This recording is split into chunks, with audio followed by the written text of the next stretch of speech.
Madrid respiraba lujo y poder bajo el cristal tintado del rascacielos. Elena Valdés, traje pantalón de corte impecable, asintió con una media sonrisa mientras el inversor alemán firmaba el contrato multimillonario. Sus ojos grises, fríos como el acero pulido, no revelaban nada de la compleja maquinaria que operaba tras esa fachada de éxito empresarial. Su consultora de ciberseguridad, Aegis Solutions, era la fortaleza desde la que observaba el mundo. Un mundo que prefería mantener ordenado y bajo control. Horas más tarde, el bullicio controlado de Malasaña ofrecía un contraste necesario. Elena disfrutaba de un café solo en Aurora, un pequeño local de diseño minimalista regentado por Mateo, un joven diseñador gráfico al que ella había apadrinado discretamente. El aroma a café recién molido y el murmullo de conversaciones tranquilas eran un bálsamo, hasta que la puerta se abrió con estridencia. 3 hombres corpulentos, vestidos con cuero negro adornado con el emblema de un halcón estilizado sobre llamas, los halcones negros, llenaron el pequeño espacio.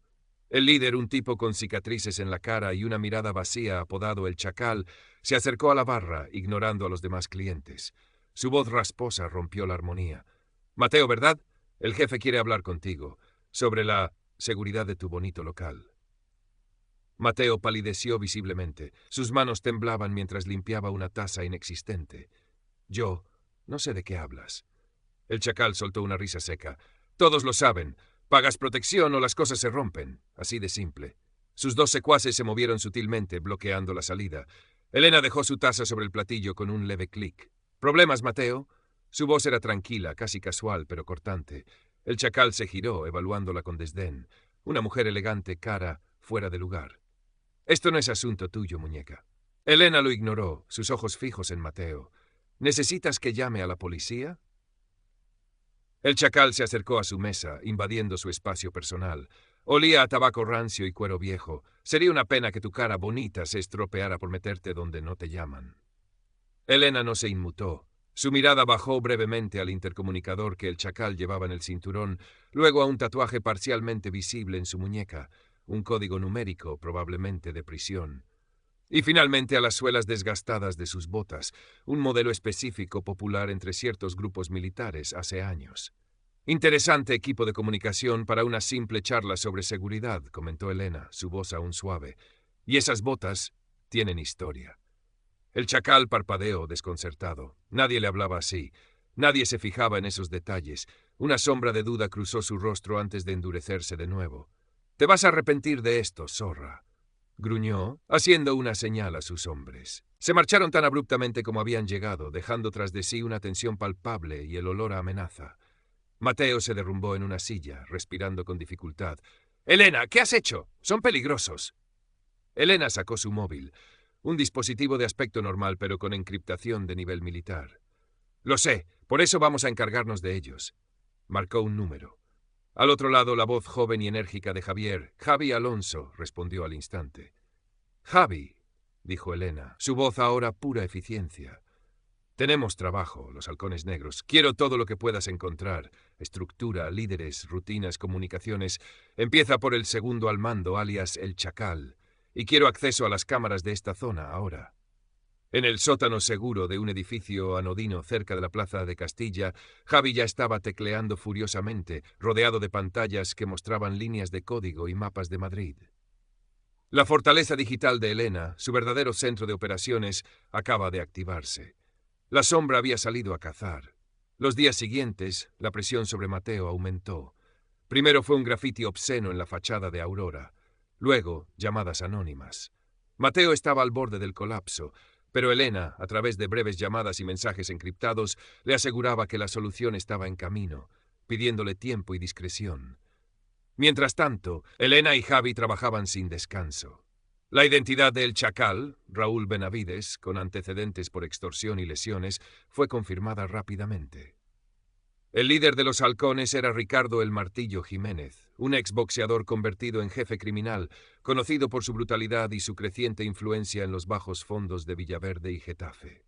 Javi, un mago del código que Elena había rescatado de un futuro incierto, penetró redes sociales, bases de datos hackeadas y foros de la dark web, trazando la red de extorsión de los halcones a pequeños negocios, principalmente en Malasaña y Lavapiés, y sus operaciones de tráfico de drogas a pequeña escala. Son más organizados de lo que parecen a simple vista, informó Javi a través de la línea segura, su voz teñida de admiración y nerviosismo. Usan aplicaciones de mensajería modificadas, cambian de móviles prepago constantemente, pero cometen errores, patrones. Todo el mundo deja patrones, Javi, replicó Elena, observando un diagrama de flujo de las operaciones de los halcones en una de las pantallas holográficas de su despacho, con vistas a las 4 torres. Solo hay que saber dónde mirar. Analizaba los movimientos financieros, las rutas de reparto, los horarios. Algo no encajaba. La operación era demasiado fluida, demasiado protegida para depender solo de la intimidación callejera. Había un facilitador. Una noche, monitorizando las cámaras de tráfico cerca de la guarida del halcón, un bar de carretera en Getafe que servía de cuartel general informal, Elena detectó un coche oficial. Un sedán oscuro con matrícula reservada, llegando discretamente por la parte trasera. Un hombre trajeado bajó y entró rápidamente. Gracias a una base de datos de reconocimiento facial que Aegis Solutions testeaba regularmente, Elena obtuvo una identificación. Ángel Delgado, concejal de urbanismo del Distrito Sur, un político de bajo perfil con fama de eficiente pero con rumores persistentes de corrupción.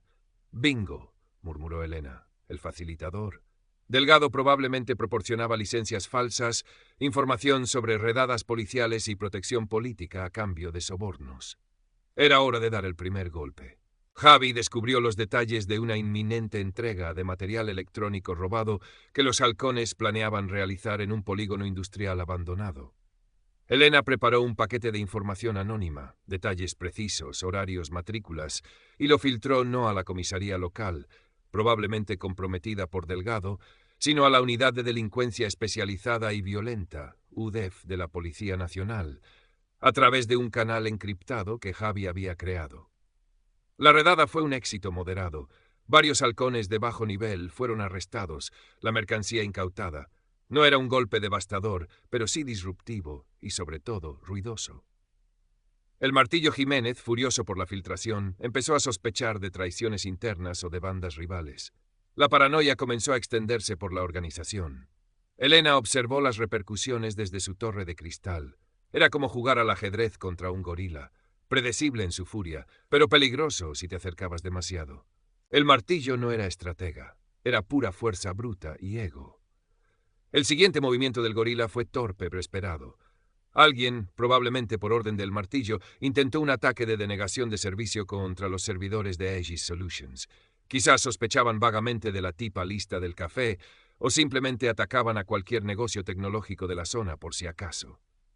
Javi se rió mientras neutralizaba el ataque en cuestión de minutos. «Aficionados», le dijo a Elena. «Pero me han dado algo útil. Han usado un servidor proxy mal configurado. He podido rastrear la IP de origen hasta un cibercafé cerca de la guarida y he dejado un pequeño regalo de bienvenida en su sistema. Un troyano discreto que ahora monitorizaría las comunicaciones internas de los halcones de forma mucho más directa». La información empezó a fluir. Conversaciones sobre la redada fallida, la creciente paranoia del Martillo y algo más siniestro, la orden de darle un susto definitivo al niñato del café. «Van a por Mateo», dijo Elena, su voz endureciéndose. Habían cruzado la línea. La fachada de fría empresaria se resquebrajó por un instante, revelando la determinación implacable de la sombra. «Prepara el protocolo de seguimiento y extracción, Javi, y localiza al Martillo. Ahora». El Martillo, subestimando a Elena hasta el final, creía que presionando a Mateo la haría retroceder. No podía imaginar que acababa de firmar la sentencia de su pequeña organización criminal. La llamada de Mateo llegó entrecortada, llena de pánico. «Elena, están aquí. Ayúdame». Luego silencio. Javi activó inmediatamente el rastreador GPS miniaturizado que Elena había insistido en que Mateo llevara por seguridad después del primer incidente, disimulado en un llavero de diseño. La señal se movía rápidamente hacia el sur, por la A4. «Se lo llevan», confirmó Javi, sus dedos volando sobre el teclado. «Se dirigen a un almacén registrado a nombre de una empresa fantasma vinculada a Delgado, cerca del Cerro de Los Ángeles». Elena ya estaba en movimiento. Se quitó la chaqueta del traje, revelando una discreta funda de hombro con una pistola compacta. No era su método preferido, pero la sombra sabía que a veces la inteligencia necesitaba un filo cortante. Javi, inicia la secuencia Tormenta Digital. En cuanto te dé la señal, bloquea sus comunicaciones, satura las redes locales, activa todas las distracciones posibles. Quiero caos controlado. Y filtra el dossier completo de Delgado y los halcones a ese contacto en la UDEV y al periódico El Confidencial. Ahora. Entendido, Elena. ¿Vas sola? La preocupación era evidente en la voz de Javi. Nunca estoy sola, replicó Elena, aunque sabía a qué se refería. Su equipo de seguridad privada de Aegis, exmilitares altamente entrenados, estaba disponible, pero esto era diferente. Era personal. Tengo ojos y oídos en todas partes. Se refería a la red de cámaras y sensores que Javi podía controlar. Abrió un compartimento oculto en su despacho, sacando un pequeño maletín con equipo especializado, ganzúas electrónicas, un dispositivo de pulso electromagnético de corto alcance, gafas de visión nocturna. El viaje hacia el sur fue rápido, su coche eléctrico devorando kilómetros en silencio por la autopista. Elena repasaba mentalmente el plano del almacén que Javi había conseguido hackeando los registros municipales. 3 puntos de entrada, pocas ventanas, probablemente 4 o 5 guardias además del martillo y el chacal. Analizaba las posibles reacciones de Jiménez. Furia, intento de usar a Mateo como rehén, huida. Su perfil psicológico sugería que se aferraría a la confrontación directa si se sentía acorralado. A 1 kilómetro del almacén detuvo el coche en un camino de tierra oculto. Se puso unos guantes finos de cuero negro y ajustó un auricular casi invisible. Javi, estoy en posición. Inicia. Tormenta digital activada, respondió Javi. Comunicaciones de los halcones caídas. Red eléctrica del polígono fluctuando. He activado alarmas de incendio en 3 naves cercanas. La policía local estará ocupada. Elena se movió con la agilidad silenciosa que desmentía su apariencia de ejecutiva. La valla perimetral cedió ante un cortador láser de bolsillo. Las cámaras de seguridad del almacén parpadearon y se apagaron, cortesía de Javi. Evitó la entrada principal, dirigiéndose a una puerta lateral de mantenimiento que los planos indicaban como menos vigilada. La cerradura electrónica cedió en segundos a sus ganzúas digitales. Dentro, la penumbra apenas era rota por unas pocas luces de emergencia. Olía a polvo, aceite rancio y miedo. Oyó voces apagadas provenientes del centro de la nave. Se movió entre las sombras de maquinaria pesada olvidada, sus sentidos alerta. 2 guardias jugaban a las cartas bajo una bombilla solitaria cerca de la entrada principal. Un rápido cálculo de ángulos y distracciones. Javi hizo parpadear las luces sobre ellos. Mientras miraban hacia arriba, desconcertados, Elena lanzó 2 pequeños discos metálicos que emitieron un ultrasonido agudo y desorientador. Los hombres cayeron al suelo, llevándose las manos a los oídos, incapacitados temporalmente. Más adentro encontró a Mateo atado a una silla, con el chacal vigilándolo mientras el martillo hablaba por un teléfono satelital, la única línea que Javi no había podido bloquear por completo. Estaba gritando, furioso por la falta de respuesta de sus hombres y las alarmas exteriores. «¡Quiero respuestas! ¡Joder! ¡Encuentra al responsable! ¡Tráemelo!». Colgó con un golpe. Vio a Elena emerger de las sombras. Su rostro pasó de la furia a la incredulidad y luego a una sonrisa cruel. «Vaya, vaya. La princesita vino a jugar», se burló el martillo, sacando un pesado revólver. El chacal apuntó también a Elena con su pistola. Mateo gimió de terror.